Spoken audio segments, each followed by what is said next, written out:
ربنا بصرنا وسمعنا فارجعنا نعمل صالحا إنا موقنون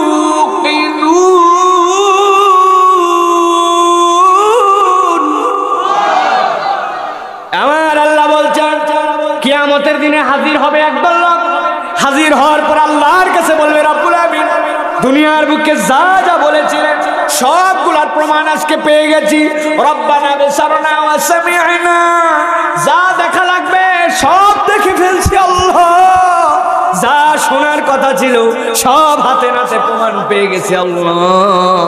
ফারজি'না না'মাল সালিহা, আমাদেরকে একটাবার দুনিয়ায় ফেরত পাঠাও। তোমার কাছে ওয়াদা করতেছি এবার দুনিয়ায় গেলে আমরা বাম্পার আমল করব। কি আমল? বাম্পার আমল করবে। না'মাল সালিহান, না'মাল মানে আমল করব হয়ে যায়, সাথে আবার যোগ দিছে সালিহান, খালি আমল না, নেক নেক বাম্পার আমল করে আসবে। আর কি করবে? রব্বুল আলামিন ইন্না মুকিনুন, আগের বারে বিশ্বাস মজবুত করি নাই, এবার তোমার কাছে বলতেছি পাক্কা পাক্কা ইমানদার হয়ে আসবো। আমার আল্লাহ বলবেন সুযোগ নাই, সুযোগ নাই। আল্লাহর পক্ষ থেকে ওই দিন কিন্তু দ্বিতীয় সুযোগ পাবি না। এই জন্য আমি রব্বুল আমিন আমার বান্দার প্রতি দয়াদ্র হয়ে আগে থেকেই জানায় রাখলাম, দুনিয়ায় থাকতে থেকে সিদ্ধান্ত নিয়ে আয়, তোর বিবেকে ধরুক চাই না ধরুক, তোর মাথায় কাজ করুক বা না করুক, তোর সমাজে প্রতিষ্ঠিত থাক বা না থাক, তুই বুঝিস বা না বুঝিস, আমি আল্লাহর বিধানই শ্রেষ্ঠ বিধান। ওই বিধান দিয়েই সমাজকে সমূলে সুন্দরভাবে পরিবর্তন করা সম্ভব। এই ঈমান নিয়ে আল্লাহর কাছে আয়, এইটার নামই হচ্ছে মুসলমান হওয়া। ঠিক না? আমার আল্লাহ রাব্বুল আলামিন কুরআনুল কারীমের মধ্যে বলছেন, গভীর মনোযোগে খেয়াল করেন দুনিয়ার মানুষ, শুনে রাখো একটা কথা দুনিয়ার বুকে প্রচলন হয়ে গেছে।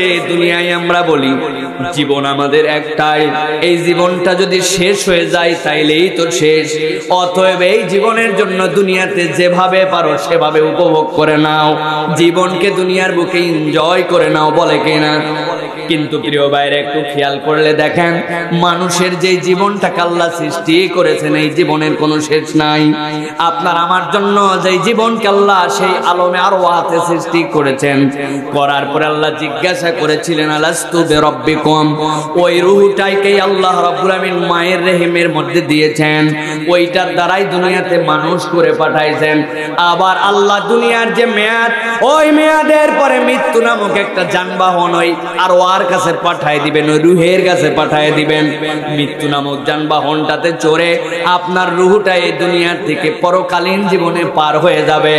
যাওয়ার পরে রব্বুল আমিনের সামনে দাঁড়াবে, দাঁড়ানোর পরে রব্বুল আলামিন ওই জীবনটাকে হয়তোবা স্থায়ীভাবে জান্নাতের জন্য ঘোষণা দিয়ে দিবেন, অথবা ওই জীবনটাকে জাহান্নামের জন্য পাঠায় দিবেন। সেইখানে যাওয়ার পরে বান্দারা চিরস্থায়ীভাবে হায়াত পেয়ে যাবে। যেই জীবনটা আলমে আরওয়াতে তৈরি হয়েছিল ওই জীবনটা প্রকৃত অর্থে আর কখনোই শেষ হবে না। আল্লাহু আকবার। আমার আল্লাহ রাব্বুল আমিন বলছেন দুনিয়ার মানুষ শোনো, ওই জীবনের যখন দ্বিতীয় পার্টটাতে বান্দাদেরকে জান্নাতের দিকে ঢুকানোর জন্য বিচার প্রক্রিয়ায় দাঁড় করানো হবে, ওই বান্দাকে জাহান্নাম বা জান্নাতের জন্য ফয়সালা দেওয়া হবে। ওই ময়দানে রব্বুল আমিন বলছেন কতগুলা মানুষ আল্লাহর কাছে যাওয়ার পরে বিভিন্ন কারণে সেই দিন আফসোস করতে শুরু করবে, সেই দিন মনের দুঃখ তাদের আল্লাহর সামনে প্রকাশ করবে। কিন্তু ওই দিনের এই আফসোস, ওই দিনের তাদের এই দুঃখ আল্লাহর কাছে একটুকু দাম পাবে না। এই জন্য আল্লাহ বলছেন, ও আমার বান্দারা, আমি আগেই তোমাকে জানাই রাখতে চাই ওই দিন কোন কোন বিষয় নিয়ে তোমাদের দুঃখ হবে। ওই বিষয়গুলোকে দুনিয়ার থেকেই তোমরা সলভ করে আসার চেষ্টা করো। আমার আল্লাহ বলছেন ওই দিন এক দলকে আপনি দেখতে পাবেন, হে রাসূল ওয়ালাউ তারা ইযুকিফু আলান নার।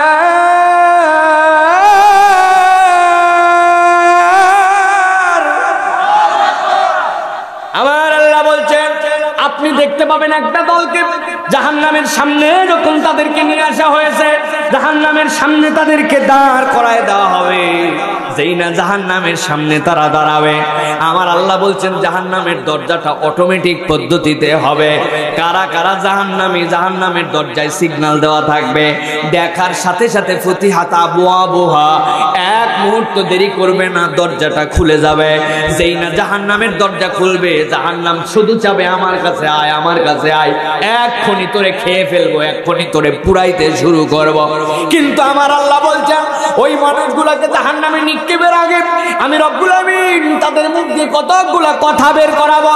ওই কথাগুলাকে অন দা রেকর্ড কোরআনুল কারীমের মধ্যে দিয়ে দেওয়া হলো।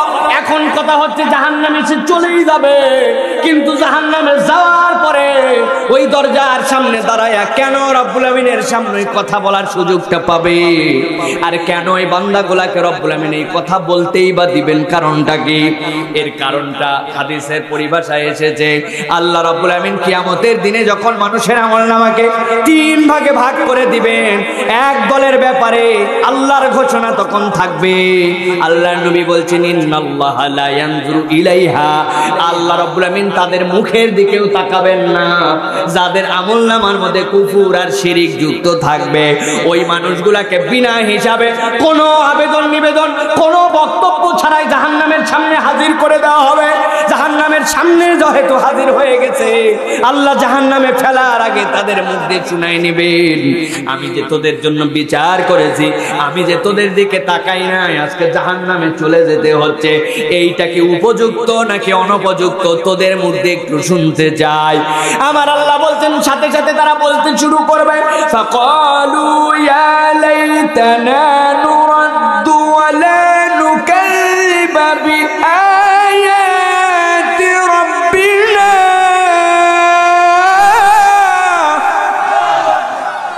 আমার রব্বুল আমিন বলছেন ওই মানুষগুলো জাহান্নামের সামনে এখন দাঁড়িয়ে আছে। দাঁড়িয়ে থাকার পরে আল্লাহ রাব্বুল আলামিন ওই মানুষগুলার মধ্যে এখন বের করে নিবেন, তোরা যে জাহান্নামে যাচ্ছিস কারণগুলো একটু বলতো। জাহান্নামীরা তখন একসাথে বলতে শুরু করবে, রব্বুল আমিন তোমার কাছে আজকে বড় আফসোস, বড় আজকে তোমার কাছে আবেদন। কি আবেদন আমার কাছে? কেন তোরা আফসোস করতেছিস? তারা বলতে শুরু করবে, আল্লাহ আজকে তোমার কাছে একটা মাত্র আমাদের প্রার্থনা, যা যা হওয়ার কথা ছিল দুনিয়ার বুকে 1000 বার বলার পরেও মনে টাচ করেছিল না, কিন্তু আজকে তো হাতে নাতে জাহান্নামের সামনে দাঁড়ায় সব দেখতে পাচ্ছি। তোমার কাছে এখন একটা ফরিয়াদ, নুরাদ্দু, একটা বার যদি আমাদেরকে দুনিয়ায় ফেরত পাঠাইতে। দুনিয়ায় তো ছিলি তোরা অনেক কাল, এতদিন তো দুনিয়ার বুকেই জীবন যাপন করেছিস, এখন আবার কেন দুনিয়ায় যেতে চাস? সাথে সাথে তারা বলতে শুরু করবে, ওয়ালা নুকাযিবা বিআয়াতি রাব্বিনা, আয় রব্বুল আমিন এবার যদি দুনিয়ায় যেতে পারি, তোমার কাছে আমরা জানাই দিচ্ছি এবার দুনিয়ায় গেলে আগের বার দুনিয়াতে তোমার আয়াতগুলাকে স্বীকার করেছিলাম না, তোমার আয়াতের উপরে মাতব্বরি করেছিলাম, তোমার শরীয়তকে আমার বুঝলাম, কিন্তু আজকে বুঝছি এইটা বড় ভুল সিদ্ধান্ত ছিল। এই জন্য তোমার কাছে ফরিয়াদ, আল্লাহ দুনিয়ায় একবার এবার যদি ফেরত পাঠাও, প্রতিজ্ঞা করছি আর একটা আয়াত তোমার অস্বীকার করব না। এবার আপনাদের কাছে একটু উত্তর জানতে চাই, বলুন তো ওই দিন আল্লাহর ওই বান্দারা যত আবেদন নিবেদন কাকুতি মিনতি করে বলুক না কেন, ওই ময়দান থেকে কি দুনিয়ায় ফেরত আসা যাবে? যাবে? কোন সুযোগ আছে? আল্লাহ এই জন্য মনে করাই দিচ্ছেন কোন সুযোগ নাই। বান্দারা যদি বাঁচতে চাও, আমি আল্লাহ তোমাকে বলে রাখলাম, ওয়ালা নুকাযিবা বিআয়াতি রাব্বিনা, আল্লাহর কাছে ওই দিন এই কথা বলে কোনো লাভ হবে না, বরং দুনিয়া থেকে আল্লাহর সব আয়াতকে বিশ্বাস করে করে আসো। এখন জিজ্ঞাসা হচ্ছে দুনিয়ার মানুষ, দুনিয়ায় তো অনেক মানুষ আমাদের মধ্যে আছে যারা কোরআনের শুরু থেকে শেষ পর্যন্ত বিশ্বাস করে, একটা আয়াতের ব্যাপারেও তাদের কোনো বক্তব্য নাই, কোন রকম সে তাদের নাই। সূরা ফাতিহা থেকে শেষ পর্যন্ত সূরা নাস সব আয়াত স্বীকার করে, সব বিশ্বাস করে, মাথায় ধরলেও স্বীকার করে, মাথায় না ধরলেও স্বীকার করে। যারা এরকম সম্পূর্ণটুকু বিশ্বাস করে, কোরআন হাদিসের পরিভাষায় তারা হচ্ছে 100% মুসলমান, ঠিক না? এখন কতগুলা মানুষ দুনিয়াতে আবার এরকম আছে যারা অর্ধেক কোরআন শরীফের ব্যাপারে কিছু কিছু বক্তব্য আছে আর অর্ধেক কোরআন শরীফ একদম হুবহু মানে। সুবহানাল্লাযী আসরা বিআবদিহি লাইলাম মিনাল মাসজিদিল হারামি ইলাল মাসজিদিল আকসা, এই আয়াত থেকে শেষ পর্যন্ত একদম বিশ্বাস করে, কিন্তু সূরা ফাতিহা থেকে ওই আয়াত পর্যন্ত কিছু কিছু তার বক্তব্য আছে, কিছু কিছু বিষয়ে তার আপত্তি আছে। যেহেতু একজন মানুষ পুরা কোরআন মানলে 100% মুসলমান, আর একজন 50% মানে আর 50% মানতে পারে না, এই জন্য সে হচ্ছে 50% মুসলমান। ঠিক কিনা?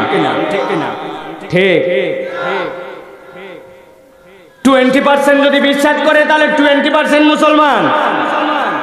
ভালো করে বুঝে নেন মুসলমান, পুরা কোরআনুল কারীমের সব বিশ্বাস করে 100% মুসলমান, পুরা কোরআন স্বীকার করে, কিন্তু কেবলমাত্র একটা আয়াতের একটা অক্ষর, ওই অক্ষরটার ব্যাপারে, ওই হরফটার ব্যাপারে তার বক্তব্য হচ্ছে এই অক্ষরটা আল্লাহর পক্ষ থেকে আসতেও পারে, আবার আল্লাহর পক্ষ থেকে নাও হতে পারে।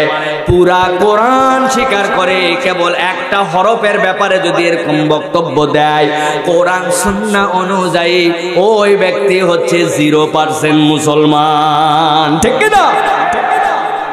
তাহলে যেই ব্যক্তি একটা হরফ অস্বীকার করলে 0% মুসলমান হয়, আমাদের সমাজে এরকম অনেক নামাজি আছে, অনেক হাজি আছে, অনেক ধরনের ইমানদার নামধারী ব্যক্তি আছে, যেই ব্যক্তির কাছে যে যদি আপনি বলেন আপনি কেন সুদের কারবার করেন, আপনি কেন দাদনের কারবার করেন, আপনি কেন ব্যবসার মধ্যে অতি লাভের আশায় এই সুদের মধ্যে জড়িত হয়েছেন, আমার আল্লাহ তো সুদকে বরাবর হারাম করেছেন, আপনার উচিত এখান থেকে নিজেকে সরায় নেওয়া।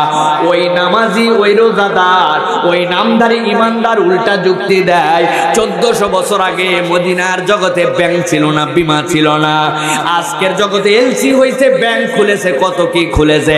1400 বছর আগে ওই সুদ ছাড়া চলতেও পারত। ভাই যাই বলো, আমি নামাজি, আমি হজ করি, আমি রোজাদার হিসাবে বলতেছি, এখনকার জগতে আর সুদ ছাড়া ব্যবসা করা যায় না। বলেন তো এই কথা যদি কেউ বলে সে কত % মুসলমান? আমারে কিন্তু পরে ফাঁসায়েন না আপনারা ভাই, উত্তর কিন্তু আপনারা দিবেন। কত %? ভালো করে বুঝে নেন। ওই মানুষগুলো আল্লাহর কাছে যাবে, যাওয়ার পরে আল্লাহর কাছে কেবল এইটুকুই বলবে না যে রব্বুল আমিন তোমার আয়াত অস্বীকার করবে না, ওর আল্লাহর কাছে আরো একটা কথা বলবে, না কুনা মিনাল মুমিনিন।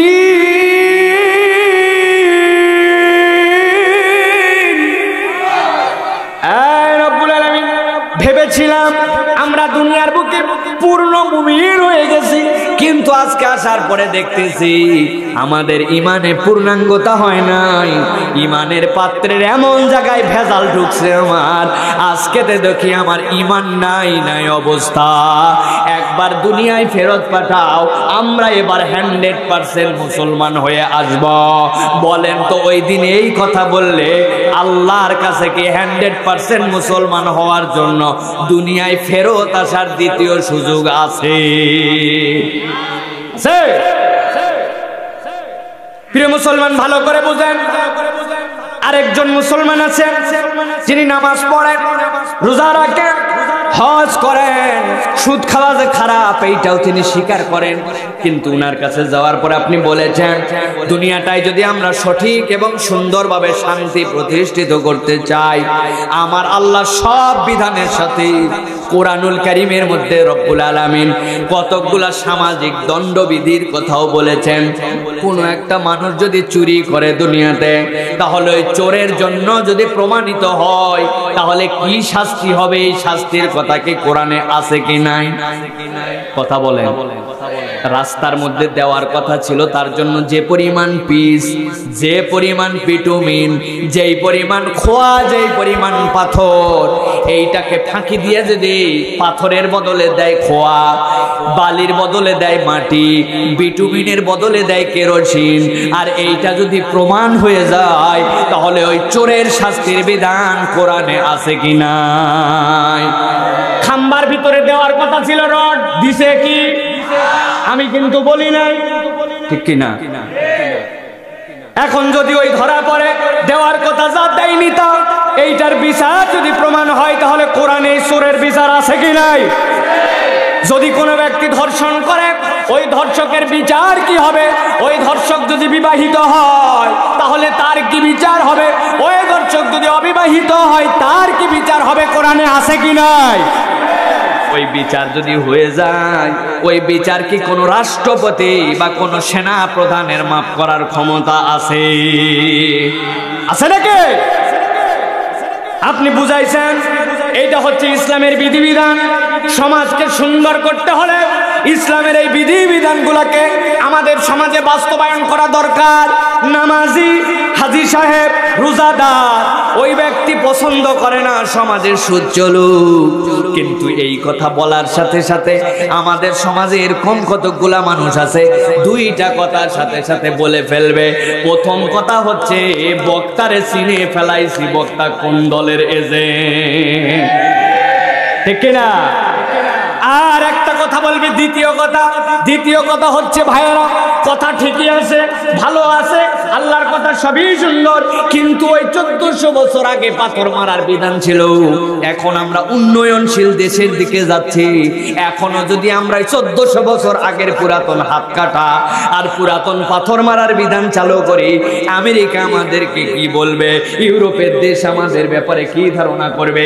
জাতিসংঘ আমাদেরকে কতই না ছেই করে নানান ধরনের সাহায্য সহযোগিতা বন্ধ করে দিবে। সবই ঠিক আছে, কিন্তু আসলে আমাদের সমাজে ভাই ওই বিধান চলে না। এই কথা যদি কোনো লোক আল্লাহর বিধান নিয়ে বলে, ও নামাজি, হাজী, রোজাদার, কিন্তু কত পার্সেন্ট মুসলমান? প্রিয় মুসলমান, ভালো করে বোঝেন, আমার আল্লাহ রাব্বুল আমিন বলছেন সূরা সাজদার 12 নম্বর আয়াতে, রব্বানা বাসরনা ওয়া সামি'না ফারজি'না না'মাল সালিহান ইন্না মুকিনুন।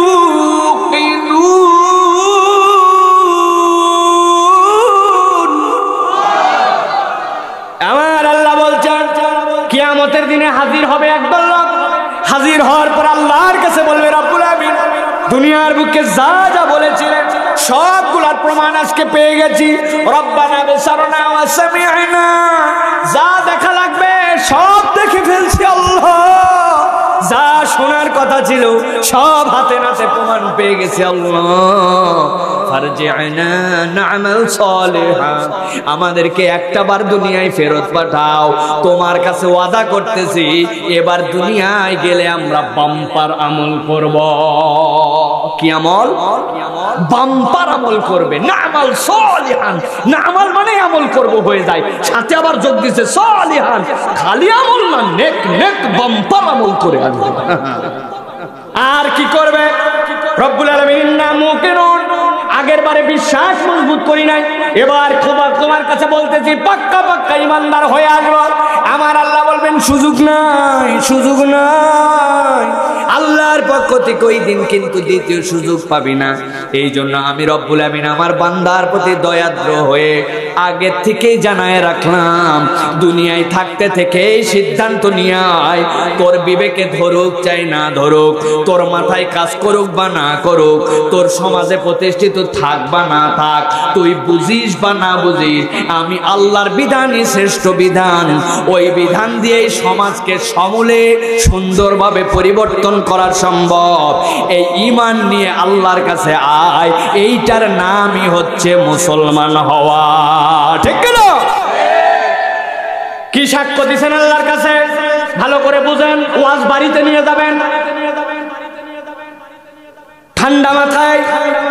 আল্লাহর কাছে কি বলে স্বীকার করেছেন খেয়াল করেন তো, আমানতু বিল্লাহি ওয়া মালাইকাতিহি ওয়া কুতুবিহি ওয়া রুসুলিহি বলছেন কিনা? কখনো ভেবে দেখছেন কি বলছেন এই জায়গায়? আমানতু বিল্লাহ, দেখেন তো আল্লাহর প্রতি ঈমান আনলাম। জিজ্ঞাসা করি বলুন তো, আল্লাহর পরে এই পৃথিবীতে আল্লাহর সৃষ্টির মধ্যে সবচেয়ে দামি সৃষ্টি কে? মুহাম্মদ। কিন্তু খেয়াল করেননি তো কোনদিন আমানতু বিল্লাহি ওয়া রুসুলিহি, তাই তাই আপনারা জেগে আছেন ভাই? তাহলে একটু সাড়া দেন। আমানতু বিল্লাহির পরে কি ওয়া রাসূলিহি নাই কেন? সবচেয়ে দামি তো রসুল, তাহলে আল্লাহর পরে তো রসুলের নাম থাকার কথা। ভাবছেন কখনো এটা নিয়ে? ভাবার মতো আমাদের হাতে সময় নাই। মুখস্থ বিদ্যা করে ফেলাইছে, মানে পর্যন্ত জানি নাই। আর না জানলে কি হবে ছাই, তাই না ভাই? আরে না, কি হয়েছে তাই? দুনিয়ার সব জানি আমি। কি বলেন? বিদ্যা বুদ্ধি, আরে বাবা, টেকনিক, পরামর্শ, কত ধরনের, সামনে পিছনে সব কিছুতে উনি মস্তানের মস্তান। দুনিয়ার সব জ্ঞান জানে, কিন্তু আমানতু বিল্লাহি মানে কি তাই জানে না। ও মালাইকাতিহি মানে জানে না। এরপরে রসুল থাকলেই কেন, না থাকলেই কি, ভাবার মতো সময় আছে নাকি? খেয়াল করেন প্রিয় ভাইয়েরা, আমার আপনার তকদির নিয়ে যে ঝামেলা, তকদিরের বিশ্বাসে আপনার আমার যে গরমিল, তকদির নিয়ে আপনার আমার যে অবান্তরিত কিছু প্রশ্ন, আপনার আমার যে জিজ্ঞাসা, এইগুলা পরিষ্কার হয় না কেন? এইগুলা পরিষ্কার হয় না এই সিকুয়েলটা না বোঝার জন্য। আমার আল্লাহ বলছেন স্বীকার করা, আমানতু বিল্লাহ, আল্লাহর প্রতি ঈমান আনলাম। ওই আল্লাহর প্রতি কার প্রতি ঈমান আনলাম? ওয়া মালাইকাতিহি, আমার রব্বুল আমিন ডাইরেক্ট দুনিয়ার মানুষের কাছে কাছে আসবেন না, বরং রব্বুল আমিন একদল ফেরেশতা রেখেছেন যারা তার অনুগত। তাদের কোনো ইচ্ছা শক্তি বলে কিচ্ছু নাই, ফেরেশতাদের কোনো ইচ্ছা শক্তি নাই। আল্লাহ রাব্বুল আমিন যা বলেন তাই করতে তারা বাধ্য। ওই ফেরেশতাদের মাধ্যমে আল্লাহর বিধিবিধানগুলো আসবে, আসার পরে সংরক্ষিত হবে কোথায়? ওয়া কুতুবিহি, আল্লাহর কিতাব সমূহে। কিতাবগুলা কোনো ফেরেশতার কাঁধের উপরে থাকবে না। ওই কিতাবগুলা মানুষকে বুঝাই দেওয়ার জন্য আল্লাহর রাসূলেরা দুনিয়ার বুকে আসবেন। আমানতু বিল্লাহি ওয়া মালাইকাতিহি ওয়া কুতুবিহি, আপনি কি এই কিতাবের প্রতি ঈমান আনার সময় বলেছেন কিনা আমানতু বিল্লাহি ওয়া মালাইকাতিহি ওয়া বা'দা কুতুবিহি ওয়া বা'দু আয়াতি কুতুবিহি? ওই কিতাবের কতক বিষয়, ওই কিতাবের কতক আয়াতের প্রতি যেইগুলো আমার বুঝে ঢুকে, ওইগুলার প্রতি ঈমান আনলাম। বলছেন নাকি? বলছে কি বলছেন? ওয়া কুতুবিহি, কিতাবের প্রতি ঈমান আনলাম। আমার বুঝে ধরলেও ভালো, না ধরলে আরো ভালো, ঠিক কিনা? পৃথিবীর মানুষ বুঝলে ভালো, না বুঝলেও ভালো, কিচ্ছু সময় নাই আমার। ওই কিতাবের মধ্যে যা আছে সবগুলার প্রতি ঈমান এনেছি। ওই কিতাব যাদের উপরে এসেছে ওই রাসূলের প্রতি ঈমান এনেছি।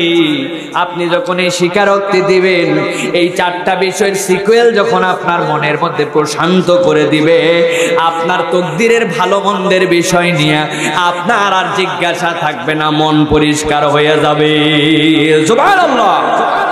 এই জন্য প্রিয় ভাইয়েরা, দুনিয়ার বুকে প্রথম থেকে বিশ্বাস করতে হবে আমার আল্লাহর বিধান, আমার আল্লাহর দেওয়া শরীয়ত, ওইটা নিয়ে কোনো বক্তব্য নাই, ওইটা নিয়ে আমাদের কোনো কথা নাই। আমার আল্লাহ যা বলেছেন সেইটাই ঠিক, ঠিক না? এখন হুজুরদেরকে একটা দল গালি দেয়, আমাদেরকে গালি দিয়া কি বলে জানেন নাকি? আমাদেরকে গালি দিয়া বলে এই মোল্লা মুন্সির দল, এই হুজুরের দল, এই তাফসীর কারকদের দল, এই ইমাম সাহেবদের দল, এই মাদ্রাসার হাফেজ সাহেব আর মুফতি সাহেবরা বাংলাদেশটারে শেষ করে হালাইলো। বাংলাদেশে কমসে কম এই মোল্লা মুন্সিরা 200 বছর পিছায়া ফালাইছে। বলে না ভাই? আরে নাউজুবিল্লাহ বলেন কেন? বলেন সুবহানাল্লাহ। ঠকবেন না, বলেন সুবহানাল্লাহ। বলেন আল্লাহর কাছে দোয়া করেন, আল্লাহ যেই মানুষটা 200 বছরের কথা বলছে, আল্লাহদের মুখের মধ্যে বরকত দাও, হায়াতের তয়্যিবা দাও, এদের জীবনের মধ্যে আরো বেশি কিছুদিন বেঁচে থাকার তৌফিক দাও। কারণ কি? কারণ ওরা কেবলমাত্র আমাদেরকে 200 বছর বলছে, আমাদের টার্গেট হচ্ছে এই বাংলাদেশকে 1450 বছর পিছায়া নিয়ে যাওয়া। ঠিক না? 1 বছর 2 বছর নয়। আপনারা বলতেছেন 200 বছর, আমাদের তো মনে হচ্ছে 20 বছরে পিছাইতে পারি নাই। টার্গেট আমাদের 1450 বছর। কারণ যেই সমাজের মধ্যে নবী এসেছিলেন ওই সমাজ ছিল সবচেয়ে খারাপ সমাজ। ওই সমাজে নারীর ইজ্জত ছিল না। ওই সমাজের বুকে যুদ্ধকে তারা একটা খেলার আইটেম বানিয়ে ফেলেছিল। মদ গাঁজা জুয়া, মানুষকে হত্যা করা, অপমান করা, এইগুলা তাদের কাছে কোনো বলার মতো বিষয়ই ছিল না। আমার নবী আসার পরে এইরকম অধপতিতের সর্বনিম্ন সমাজটাকে এমন সোনার সমাজে পরিবর্তন করেছেন যারা নারীর ইজ্জত দিত না, ওই রকম নারীকে মুজাহিদিনদের সাথে ওই জেলখানার মধ্যে ঢুকায় রেখে দিছে। 3 দিন পরে ওই নর্তকীরা কাঁদতে কাঁদতে বেরিয়ে এসে বলছে, এইগুলা একটাও মানুষ নয়, এইগুলো হয় পাথর না হয় আসমানের ফেরেশতা। ওই মানুষগুলাই যারা চুরিকে, যারা ডাকাতিকে কোনো পেশাই মনে করতো না, এটা একটা সাধারণ তাদের অভ্যাস, ওই মানুষগুলাকে এমন সোনার মানুষে রূপান্তর করেছেন। ইতিহাস সাক্ষ্য দিচ্ছে মদিনা থেকে ইরাক পর্যন্ত 1000 কিলোমিটারের রাস্তা। হযরত সাইয়েদনা ওমরের সময়ে রাস্তা দিয়ে চলা সব দরজাগুলা যদি খোলা থাকতো, দুনিয়ার একটা মানুষের ওই সময় অভিরুচিও ছিল না কোন মানুষের বাড়িতে ঢুকে না বলে একটা দিরহাম চুরি করবে। যেই মানুষেরা দুনিয়ার সেরা চোর, তারা দুনিয়ার সবচেয়ে আদর্শে রূপান্তর হলো। যেই নারীরা সবচেয়ে অবমূল্যায়িত, সেই নারীদেরকে সবচেয়ে মূল্যায়ন করা হলো। যেই সমাজ যুদ্ধ ছাড়া কিছু বুঝতো না, সেই সমাজগুলাকে শান্তিতে পরিবর্তিত করা হলো। যেই কোরআন আর যেই সুন্নাহ দিয়ে 1450 বছর আগে সেই সমাজ কায়েম হয়েছিল, আমাদের স্বপ্ন হচ্ছে বাংলাদেশকে পিছাইয়া নিয়া ওই সমাজের স্বর্ণালী সময়টুকুকে ফেরত আনা। ঠিক কিনা? তাহলে আমাদের কি কোনো দুঃখ আছে নাকি? আছে? দোয়া করেন আল্লাহ পিছা পিছা খালি পিছা। ঠিক কিনা? প্রিয় মুসলমান, তাহলে আমরা বুঝলাম প্রথম আয়াতে কারিমার মধ্যে যে দুনিয়ার বুকের থেকে আমাদেরকে 2টা বিষয় মজবুত হয়ে যেতে হবে। আল্লাহর কোন আয়াত যেন আমার কথাবার্তা, আচরণ, আমার বক্তব্যে, আমার চিন্তা চেতনায় যেন অস্বীকারের মধ্যে না পড়ে যায়, খুব সাবধান হতে হবে এইটা। আর 2 নম্বরে আফসোস মুক্ত হতে হলে দুনিয়ার বুক থেকে প্রত্যেকটা মানুষকে পরিপূর্ণ ইমানদার হয়ে আল্লাহর কাছে যেতে হবে। ঠিক কিনা? রাজি আছেন তো ইনশাআল্লাহ? এবার আসেন আমরা দ্বিতীয় আয়াতে কারিমার মধ্যে যাই।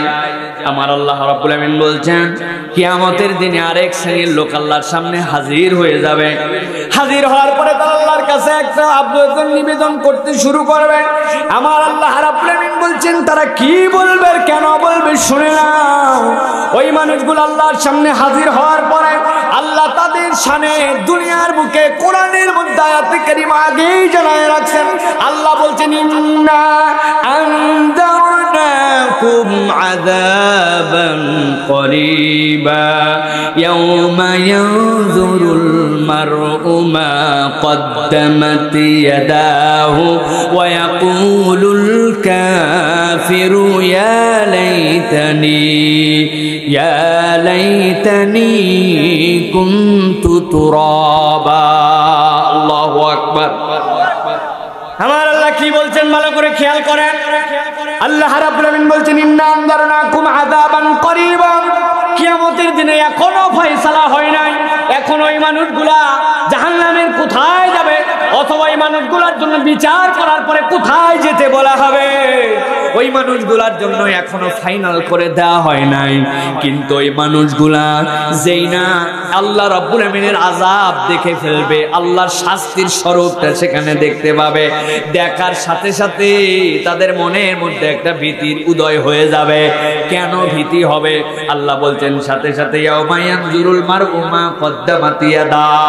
ওই দিন বান্দা আমলনামা হাতে পেয়ে দেখবে, আমি কি কি কামাই করে পরকালের জন্য রেখে আসছি, আমার হাতে তো সেইটা চলে আসছে। আর আল্লাহর আযাব যেটা, সেইটাও তো আমি দেখতে শুরু করে দিয়েছি। আল্লাহ বলছেন, আল্লাহর আযাব তারা এখনো পায় নাই, ডিক্লারেশন তাদের জন্য হয় নাই, কোথায় যেতে হবে এখনো তাদেরকে বলা হয় নাই। কিন্তু আল্লাহ রাব্বুল আমিনের আযাব দেখে আর হাতের আমলনামার কন্ডিশন দেখে ওরা এমন ঘাবড়ায় যাবে, আল্লাহর কাছে বলতে শুরু করবে, ইয়াকুলুল কাফিরু ইয়া লাইতানি কুনতু তুরাবা। আয় রব্বুল আমিন, বুঝে ফেলছি আমাদের পরিণতি কি। তোমার কাছে একটা আবেদন আর একটা আফসোস, আমাদেরকে যদি তুমি মাটি বানায়া দিতা। কি হতে যাবে? কেন যাবে? এখনো তো আযাবের দিকেই তাদেরকে পাঠানো হয় না। আল্লাহ বলছেন এখনো তাদের ডেস্টিনেশন বলা হয় না, কিন্তু আল্লাহর আযাবের কেবল রং আর গন্ধ দেখেই ও খেলা ফাইনাল হয়ে গেছে, বুঝে ফেলে। আমি বিভিন্ন জায়গায় একটা উদাহরণ দেই। বাংলাদেশের মানুষ আমরা ক্রিকেট পাগল, তাই না ভাই? আমাদের দেশের লোকজনেরা ক্রিকেট খেলা একটু দেখে। কোন একটা দল 50 ওভার ক্রিকেট খেলছে, ক্রিকেট খেলা ব্যাট করে আগে রান করছে 350। কত? এখন পরের দলের চেস করা লাগবে ওই রানটা, যেই রান করছে ওই রান চেস করা লাগবে। কত রান চেস করা লাগবে ভাই? 350। টার্গেট কত? 351। এখন 25 ওভার খেলা শেষ হয়েছে। 25 ওভার খেলা শেষ হওয়ার পর যারা 350 রান চেস করতেছে ওদের স্কোর হচ্ছে 7 উইকেটে 120। কত? একজন বলতেছে আমি আর খেলা দেখতাম না ভাই, আমি গেলাম গা। যাইস না গাধা, এখনো 25 ওভার খেলা বাকি আছে, তুই দেখ কি খেলা বাকি আছে। আমার জানা আছে লাগবে 350 রান, এখন 25 ওভারে 270 রান এখনো করা লাগবে। ওনাদের হাতে আছে 3 খান, যেই 3 খান আছে ওদের আসতে দেরি যাতে দেরি না। ঠিক কিনা ভাই? কত রানে হারে আমার এবারে খবর দিস, বলবে কিনা ভাই?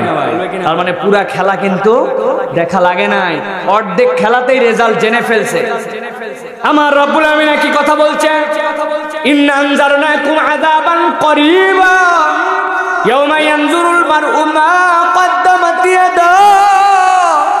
ও দুনিয়ার মানুষ, আমার আযাব ভোগ করা তো পরের কথা, আযাব দেখেই বান্দা বুঝে ফেলছে কি ভয়াবহ কন্ডিশন।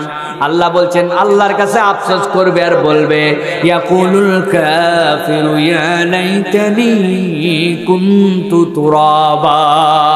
আয় রব্বুল আমিন আমাদেরকে যদি মাটি বানায় দিতা বড় বেশি আমাদের জন্য ভালো হতো। আমার নবী বলছেন ও দুনিয়ার মানুষ শোনো, দুনিয়ায় এত কিছু থাকতে ওই মানুষগুলো কেন মাটি হইতে যাবে জানো নাকি? দুনিয়ার মানুষকে আল্লাহর নবী জানাচ্ছেন কিয়ামতের দিনে সব মানুষ যখন দাঁড়িয়ে যাবে, দাঁড়ানোর পরে সামনে আল্লাহ বিচার শুরু করবেন। বিচারের সর্বপ্রথম দুনিয়ার যেইগুলা পশু প্রাণী আছে বাহিমাতুল আনআম, আমার রব্বুল আমিন এই প্রাণীদের বিচার করবেন। এই প্রাণীদের মধ্যে থেকে আল্লাহ 2টা ভেড়া 2টা দুম্বাকে দাঁড় করায় দিবেন। একটা দুম্বার মাথায় শিং ছিল, আর একটার মাথায় শিং নাই। যেটার শিং ছিল আল্লাহ বলবেন ওইটার শিংকে আউট করে দাও, আর যেইটার শিং নাই ওইটার শিংকে উত্তোলন করে দাও। যেইটার শিং কেবল গজিয়েছে আল্লাহ বলবেন যেইটার শিং আউট করা হয়েছে ওইটাকে এখন ঢিস লাগাও। ও পরপর কিছু ঢিস দিবে, আল্লাহ বলবেন এখন থামো। এরপরে যাবত পৃথিবীর সব প্রাণীকুলের বিচার করার পরে আমার আল্লাহ ঘোষণা দিয়ে দিবেন এখন তোমরা সবাই মাটি হয়ে যাও। যেই না এই প্রাণীদের বিচার করা হবে, দুনিয়ার বুকে কেউ বা এক প্রাণী আরেক প্রাণীর গুতাইছিল, ডিশ দিছিল, আমার আল্লাহ ওই দিন বিচার যখন করে দিবেন, দেওয়ার পরে বিচার বরাবর হওয়ার পরে সব প্রাণীদেরকে মাটি বানায় দিবেন। ওই সময় একদল মানুষ যাদের আমলনামা হাতে আসে কিন্তু পরকালে চলার মতো আমলনামার মধ্যে পুঁজি নাই, আবার আযাব দেখে বুঝে ফেলছে আমার হাতে যা পুঁজি আছে এতে তুই আযাব ছাড়া আমার করার কিছু নাই।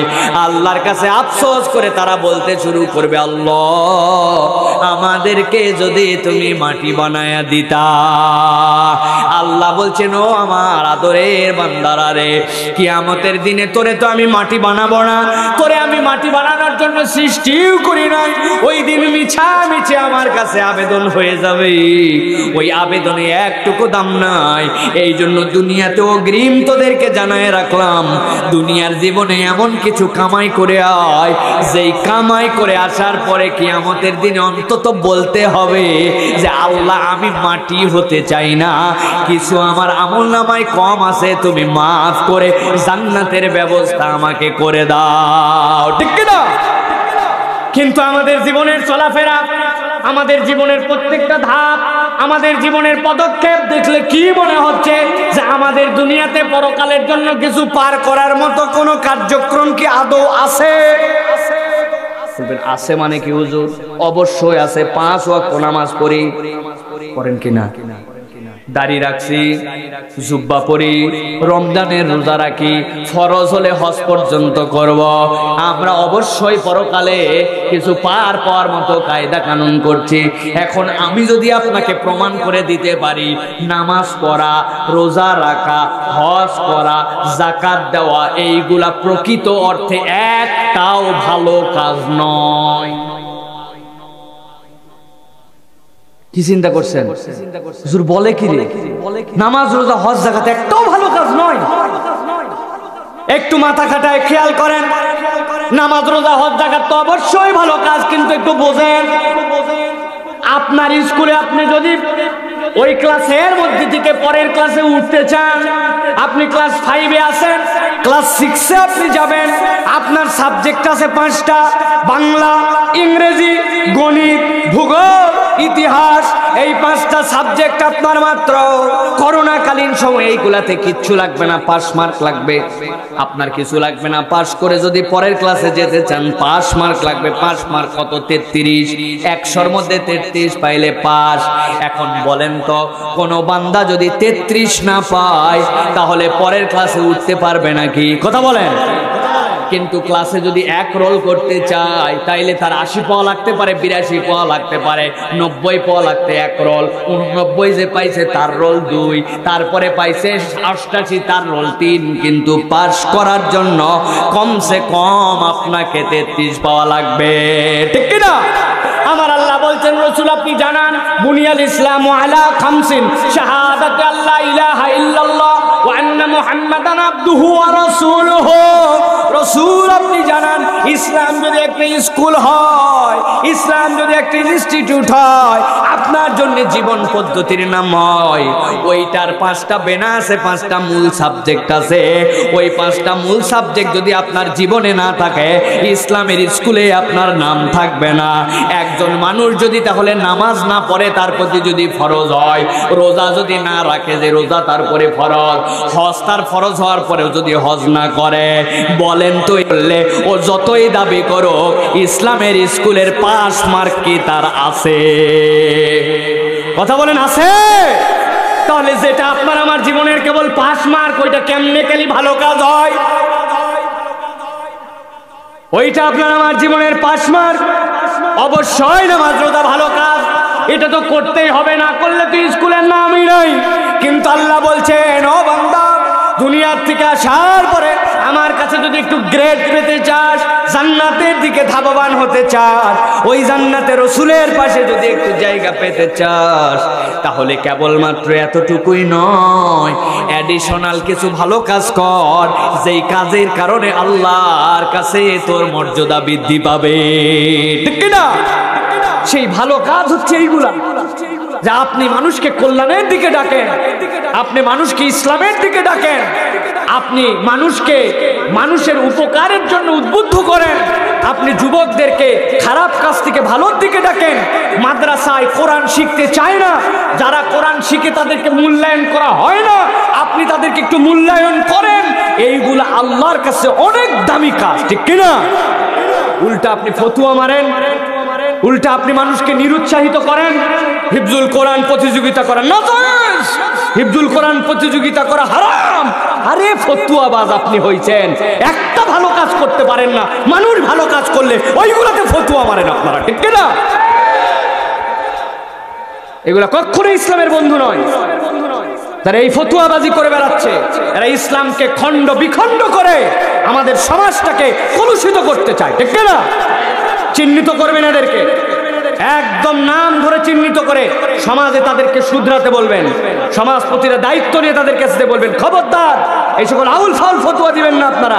মক্কার ইমামরা প্রতিযোগিতা করে, কাবা ঘরের ভিতরে প্রতিযোগিতায় আমরা শরীক হয়ে আসছি, হারাম শরীফের ভিতরে প্রতিযোগিতা হয়, হুদুদে হারামে আল্লাহর ঘরের পাশে দোতলার উপরে, যারা হজে গেছেন দেখেছেন, ওখানে সুন্দর সুন্দর গম্বুজ আছে, ওখানে প্রতিযোগিতা হয়, লাখ লাখ রিয়াল কোরআনের হাফেজদেরকে গিফট করে, পুরস্কার দেয়, গোল্ড মেডেল দেয়, কাবার ইমাম এসে তাদেরকে জড়ায় ধরে কপালে চুমু দেয়, ওইটা হারাম হয় না? জিয়ার খান দিতে এই মাহফিল করলে হারাম ফতোয়া দেওয়ার সাহস দিল কে আপনাকে? বদমাইশি করার জায়গা পান না? খবরদার। অনেক কথা শুনেছি আমরা, সমাজে আমরা ফিতনা ছড়াতে আসি না, সমাজে আমরা বন্ডিং বাড়াতে আসি, কিন্তু আপনাদের এই ফতুয়াবাজি সীমা ছাড়াই গেছে। এগুলা কথা আর কখনো যেন বলবেন না, বলতে পারেন না, আপনার প্রতিষ্ঠানকে অংশগ্রহণ করাবেন না, ফতুয়া ডাইরেক্ট নিয়ে আসবেন ওইখান থেকে।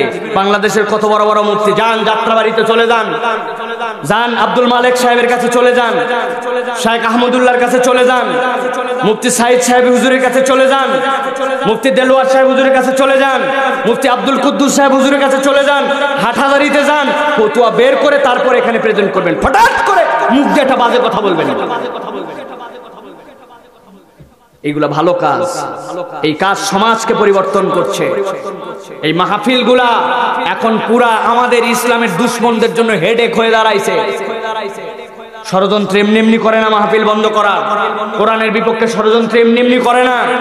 সারাদিন ওরা প্রমোশন করে বেড়ায়, আর এখানে যেই যুবকেরা আসে, যেই মানুষেরা আছে, ইসলামের কথা শুনে ওদের ওই সকল পথকে লাথি মেরে কোরআনের পথে এখন আসতেছে। মাথা ওদের ঠিক নাই, ঠিক কিনা? এমনি এমনি ষড়যন্ত্র হয় না প্রিয় ভাইরা, এই জন্য সাবধান।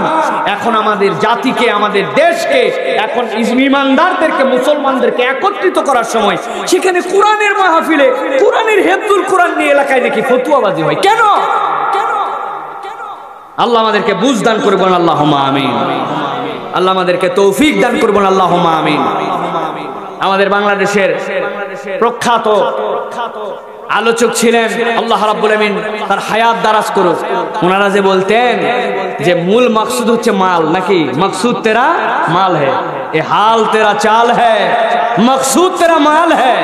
নিশ্চয়ই ওনার স্বার্থে কোথাও একটা টান পড়ছে, এই জন্য এই প্রোগ্রামের বিপক্ষে উনি কথা বলে, ঠিক কিনা? প্রিয় মুসলমানেরা, সংক্ষিপ্ত আর 10 মিনিট ভালো করে খেয়াল করেন। আল্লাহ রাব্বুল আমিনের বান্দারা আল্লাহর সামনে যখন হাজির হবে, আল্লাহর সামনে হাজির হওয়ার পরে সবচেয়ে বেশি যখন বান্দা যে বিষয়টা নিয়ে আল্লাহর কাছে আপসেট হয়ে যাবে, গভীর মনোযোগে যুবক তোমার পায়ে হাত দিয়ে বলি, শোনো ভাই, আল্লাহর কাছে যাওয়ার পরে পুরা কোরআন খুলে দেখবা, এই পুরা কোরআনটা জীবনে একবার অনুবাদটা পড়ো। তোমার কাছে অনুরোধ দিয়ে গেলাম, নাম নিবন্ধন করাও, আল্লাহ সাক্ষী থাকবে তোমার জন্য। আমি নাজমুল ভাইকে উদ্যোগ নিতে বলবো, যুবকদেরকে এন্ট্রি করাবেন মাহফিলে। আগামী বছরের মাহফিলের আগে তোমাদেরকে একটা অনুবাদ কোরআন শরীফ মাহফিল কর্তৃপক্ষ থেকে দিয়ে দেওয়া হবে, নাম নিবন্ধন করে যাবে। আগামী মাহফিলের আগে কোরআনটা যেরকম করে বাংলা রিডিং পড়ে, এরকম করে প্রথম থেকে শেষ পর্যন্ত তুমি যদি শুনায় বলতে পারো যে আল্লাহকে সাক্ষী রেখে বলছি, সূরা ফাতিহা থেকে সূরা নাস পর্যন্ত যা আছে এর মধ্যে সব অর্থ আমি পড়েছি, বুঝি না বুঝি, ভাষার ক্ষেত্রে আমার জ্ঞান থাক না থাক, সব পড়েছি। আপনি এসে আগামী মাহফিলে জানাবেন, আপনাকে মাহফিল কর্তৃপক্ষের মাধ্যমে উপযুক্ত পুরস্কার দেওয়া হবে। রাজি আছেন ভাই? ইনশাআল্লাহ পুরা কোরআন আপনি পড়বেন। আল্লাহর নবীর একটা জীবনী আপনার বাড়িতে থাকবে, একটা জীবনী আপনার আর রাহিকুল মাকতুম কিনেন, তারিক ইবনে হিশাম, সিরাত ইবনে হিশাম কিনেন, একটা জীবনী আপনি কিনে নেন। জীবনীটা কেনার পরে মাথার কাছে রেখে দিবেন। আপনি শুরু থেকে শেষ পর্যন্ত বিশ্বাস করেন আপনি 2 পৃষ্ঠা 3 পৃষ্ঠা করে পড়বেন, 2 পৃষ্ঠা 3 পৃষ্ঠা করে পড়বেন। আপনি যদি 2 পৃষ্ঠা 3 পৃষ্ঠা করে এইটা পড়তে পড়তে আগামী মাহফিলের আগে এসে বলতে পারেন যে নাজমুল ভাই, আপনার যারা বুথ আছে, দায়িত্ব আছে, আমার নাম অমুক, আমি আল্লাহকে সাক্ষী রেখে বলছি, এই আর রাহিকুল মাকতুমের শুরু থেকে শেষ এই 350-400 পৃষ্ঠা পুরোটা আমি পড়েছি, আপনাকে কর্তৃপক্ষের মাধ্যমে সম্মানিত করা হবে। এটা ওরা সম্মানিত করলো না ধরেন, কিন্তু আপনার কি লাভ হবে বলে দেয়। আমি আপনার কাছে অন্তর থেকে বিশ্বাস করে চ্যালেঞ্জ দিয়ে বলতেছি, আমার ওস্তাদ আব্দুল্লাহ জাহাঙ্গীর রাহিমাহুল্লাহ বলতেন, ওয়ালাকাদ ইয়াসসারনাল কুরআনা লিযিকরি ফাহাল মিন মুদ্দাকির। আল্লাহ বলছেন ওয়ালাকাদ ইয়াসসারনাল কুরআনা লিযিকর, কোরআনকে আমি বোঝার জন্য সহজ করেছি। এইটার তাফসিরে উনি ক্লাসে বসে আমাদেরকে বলছেন, বাবা শোনো, কোন একটা লোক যদি পুরা কোরআনটা একবার যদি অর্থ পড়ে, একবার যদি অর্থ পড়ে একদম শুরু থেকে শেষ পর্যন্ত, আল্লাহ তার অন্তরের মধ্যে এমন একটা জাদুর মতো প্রভাব দিবেন। কোন একটা লোক যদি এসে বলে, ক্বালু ফামা জাযাউহু ইন কুনতুম কাযিবিন, তারা সকলে বলল তাদের প্রতিদান কি হবে যদি তারা মিথ্যাবাদী হয়। কোন একটা লোক এসে আপনাকে বলছে তাদের প্রতিদান কি যদি তারা এ বিষয়ে মিথ্যাবাদী হয়, বলো তো এরকম কোন কথা কোরআনে আছে কিনা। ওই ব্যক্তি পুরা কোরআন একবার যদি কেবলমাত্র অর্থগুলা পড়ে পড়ে এ মাথা ও মাথা, ও বলতে পারবে না এটা কোন সূরার, বলতে পারবে না কত পারার, বলতে পারবে না কোরআনের কোথায় আছে এটা, কিন্তু আল্লাহ রাব্বুল আমিন তার অন্তরের মধ্যে এমন একটা নূর দিয়ে দিবেন, ও আল্লাহকে সাক্ষী রেখে বলবে আমি এইগুলা কোথায় আছে কোরআনের জানি না, তবে কোরআনের কোথাও না কোথাও এরকম একটা আয়াত আমি পড়েছি। অন্তরে আপনার এই নূর আল্লাহ পয়দা করে দিবেন। একবার আপনার জন্য বললাম পড়েন, এই জন্য আসেন আমরা একটু পড়ি। এই মোবাইলের মধ্যে আমরা পড়ে আসি না, এতই টিপাটিপি, মোবাইল টিপতে টিপতে টিপতে টিপতে আমাদের জীবন শেষ। যখন টিপেন আর না টিপেন, শুইতে যাওয়ার সময় মোবাইল না টিপলে হুজুরেরও শান্তি হয় না। টিপতেছে আর ফেসবুকে ঢুকছে, ঢুকেই যে স্ক্রল টান টান টান টান, মনে হয় তার কোন ধন হারাইছে রে, খুঁজতে খুঁজতে খুঁজতে। এই কি খুঁজিস? না কিছু না। কতক্ষণ টানছিস? 5 মিনিট। যেই জিনিস টাইনে স্ক্রল করে করে শেষ হয় না, স্ক্রলিং এর শেষ আছে? ভাই বলো ভাই, মুরব্বীরা বুঝবে না, কোনোদিন স্ক্রল করে শেষ করতে পারতো ভাই? আর আসলো না শেষ। তো যা শেষ হয় না তুমি খোঁজো কি? তোমার কাছে তো আমি বলতেছি না একবারে বন্ধ করো, কিন্তু এইটাকে লিমিট করো, এইটার মধ্যে চাবি লাগাও, এইটা তোমার নিয়ন্ত্রণের মধ্যে নিয়ে আসো। আর ওই সময় বের করে সেখান থেকে 5টা মিনিট 10টা মিনিট আল্লাহর নবীর জীবনী পড়ো, 4 পাতা 3 পাতা পড়ার পরে তুমি শুতে যাও, তোমার অন্তরের ফিলিংস হবে আমি মুহাম্মদ সাল্লাল্লাহু আলাইহি সাল্লামের সাথে চলাফেরা করতেছি। চ্যালেঞ্জ দিলাম, চ্যালেঞ্জ। না বুঝে না পড়ে বলছি না, পড়ে বলছি। আমাদের ওস্তাদের এটা নিষেধ আছে, উদাহরণ দেওয়ার ক্ষেত্রে মিথ্যা উদাহরণ দিবে না। আমাদের স্যার যা উদাহরণ দিতেন সত্য উদাহরণ দিতেন, আমরা পারি না। অনেক কথা আমরা হয়তো রেফারেন্স জানি না বলে ফেলি, কিন্তু জীবনে কখনো দেখি নাই কোন একটা মিথ্যা উদাহরণ দিতেন, নিজের জীবন যে উদাহরণ দিতেন। সব ছেলেরা বলছে চলো চলো আব্দুল্লাহ জাহাঙ্গীর চলো। কোথায়?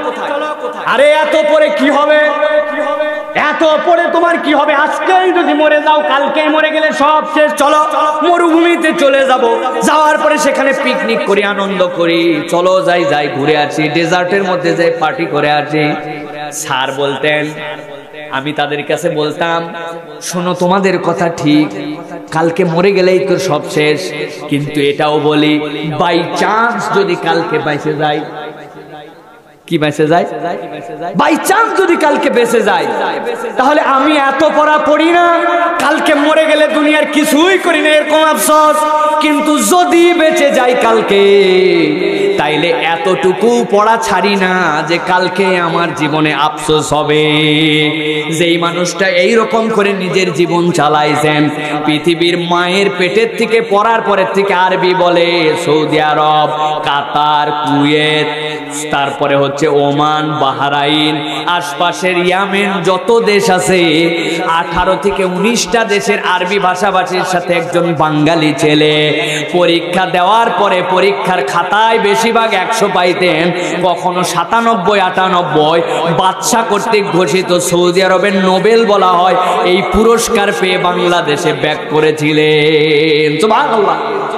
ইনি স্যার আব্দুল্লাহ জাহাঙ্গীর রাহিমাহুল্লাহ, তিনি বলতেন এই কথা, পড়ো নবীর জীবনী পড়ো, 2 পাতা 3 পাতা 4 পাতা করে পড়ে পড়ে যাও, মনে হবে তুমি নবীর সাথে ঘোরাফেরা করতেছো। সুবহানাল্লাহ। আজকের মাহফিলের আশা বসা, কোরআন শোনা, কোরআনের আয়োজন সবগুলাকে আল্লাহ কবুল করুন, বলে আল্লাহুম্মা আমিন। আল্লাহ রাব্বুল আমিন যারা আয়োজন করলেন, যারা উদ্যোগ নিলেন, আমরা এর সময় আপনাদের কাছে অনুরোধ রেখেছেন কর্তৃপক্ষ আপনারা মানব কল্যাণ সংস্থায় ট্যাগটা দিবেন, যাতে করে তাদের এই প্রতিষ্ঠানটাও বাইরে পরিচিত পায়। হ্যাঁ, আমি 2-1টা প্রশ্ন আপনাদের কাছে বলি। অনেক সময় দেখা যায় ফজরের জামাত চলা অবস্থায় সুন্নতের নিয়ত করে নামাজ শুরু করে চালিয়ে যায়, এর বিধান কি? প্রিয় ভাইয়েরা, আমাদের জন্য দুটা ক্ষেত্রে এটা হয়, একটা অজ্ঞতা আর একটা হচ্ছে ফজর। ফজরের নামাজের ক্ষেত্রে যেটা, সেই ক্ষেত্রে অনেক সাহাবীর থেকে দু একটা রিওয়ায়াত এসেছে, তারা ফজরের সুন্নাতকে এত প্রায়োরিটি দিতেন যে যদি তার জামাতে শরীক হওয়ার পরে এই ফজরের নামাজ তারা মনে করতেন যে সুন্নত পড়েই ফজরের শরীক হতে পারবেন, তাহলে দু একজন এইটা পড়েছেন। কিন্তু অধিকাংশ মুহাদ্দিসিনে কেরাম এবং সুন্নাতের আমল অনুযায়ী বোঝা যায় যেখানে ফরজ কায়েম হয়ে যায় সেখানে আর সুন্নাতের অবস্থানটা থাকে না, সেই বিধানটা মওকুফ হয়ে যায়। সুতরাং কেউ যদি ফরজ নামাজ চলতেছে, সেখানে তেলাওয়াত চলতেছে, ইমাম দাঁড়ায় গেছেন, তারপরে সুন্নত নতুন করে নিয়ত করেন, তাহলে এইটা ফরজকে এক অর্থে অবজ্ঞা করার মতো দেখায়। এই জন্য আমরা যদি ফরজ নামাজ এসে পেয়ে যাই, ফরজে আমরা শামিল হয়ে যাব। আর কেউ আগের থেকেই সুন্নত কন্টিনিউ করছেন, এর মধ্যে ফরজ দাঁড়ায় গেছে, আপনি যদি সেই ক্ষেত্রে মনে করেন যে আপনি ছোট সূরা দিয়ে শেষ করেই যত দ্রুত সম্ভব আপনি ফরজে শামিল হয়ে যাবেন, কিন্তু ফরজ চলা অবস্থায় নতুন করে সুন্নতের নিয়ত করা আসলে প্রকৃতার্থে সুন্নাতের আমল নয়। একজন জানতে চেয়েছেন, অনেক সময় দেখা যায় বাংলাদেশের প্রায় মসজিদে লাল বাতি জ্বালানোর কারণে 2 রাকাত সুন্নত না পড়েই বসে পড়ে, এর বিধান কি?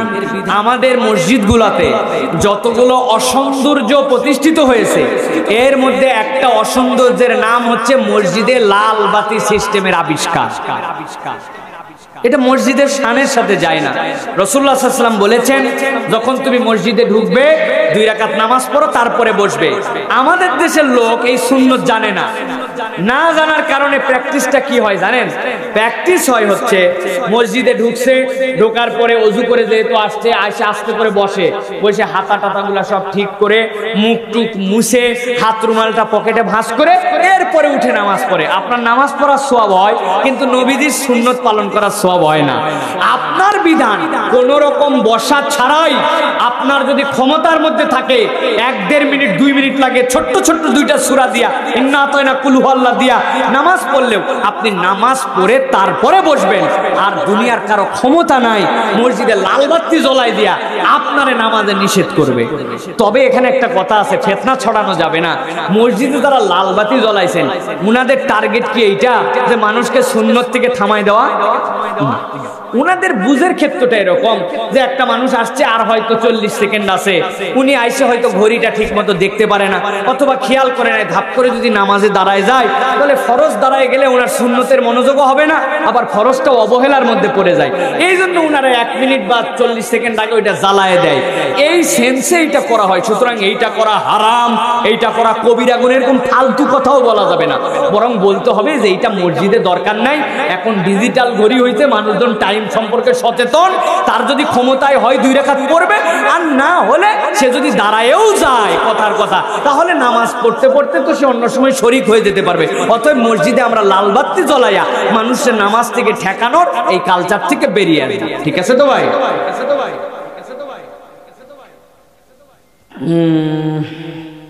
আমরা জানি যে সত্যিকারের মুসলিম হতে হলে একা একা বা কোনো দল ভুক্ত হওয়া ছাড়া সম্ভব নয়। তাহলে বর্তমানে আমরা এ ধরনের হক দল পাবো কোথায়? দলের তো অভাব নাই। আর যদি সত্যিকারের হক দল না পাই তাহলে আমাদের করণীয় কি? প্রথম কথা হচ্ছে ভাই, সত্যিকারের মুসলিম হতে হলে একা একা মুসলমান হওয়া যায় না, এইরকম কোনো কথা কোরআন সুন্নাহর কোনো জায়গায় নেই। কোন জায়গায় আছে? আরে প্রথম কথাই তো আমাদের নেতা ইব্রাহিম আলাইহিস সালাম তো একা একাই মুসলমান হয়েছে।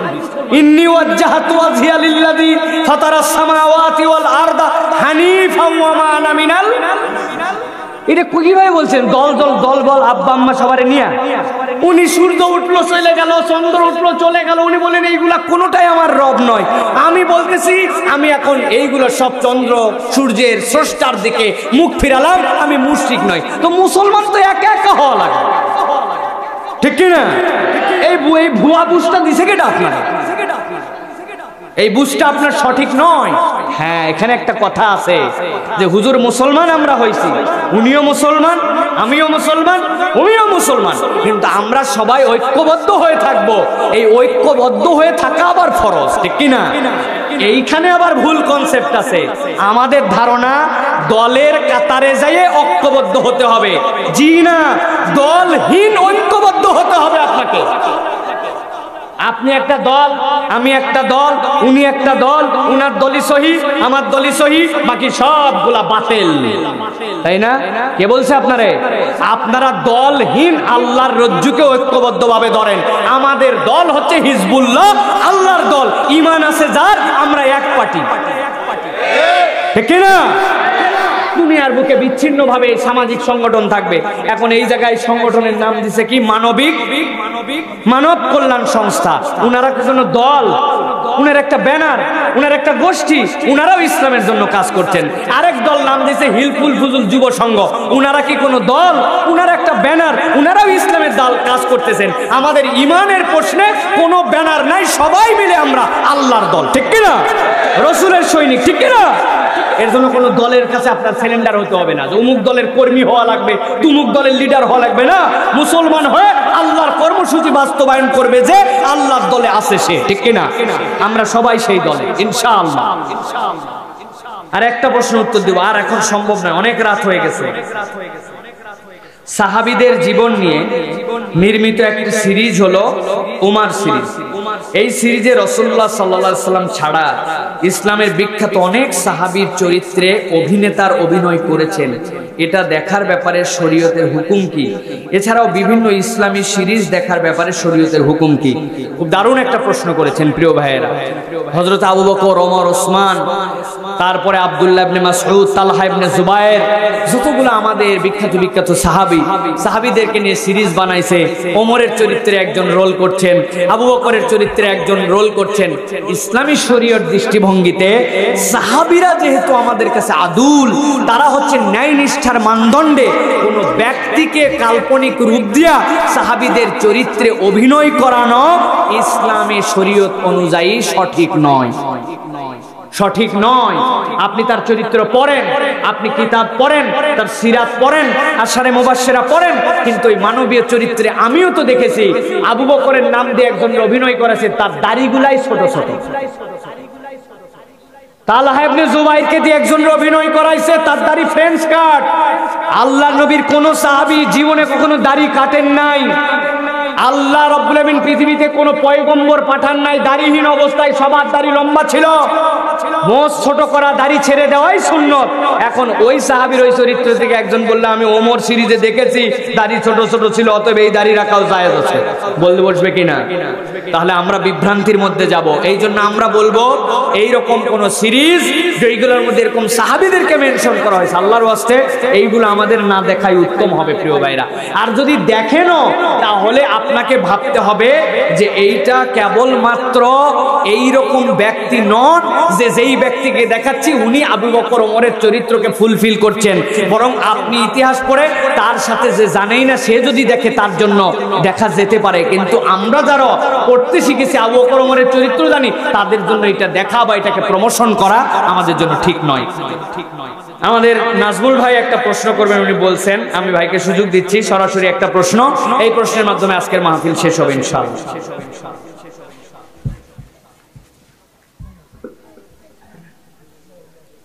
যারা তাবারকের দায়িত্বে আছেন, খানা দিবেন, মেহরবানি করে আপনারা দ্রুত নিয়ে চলে আসেন।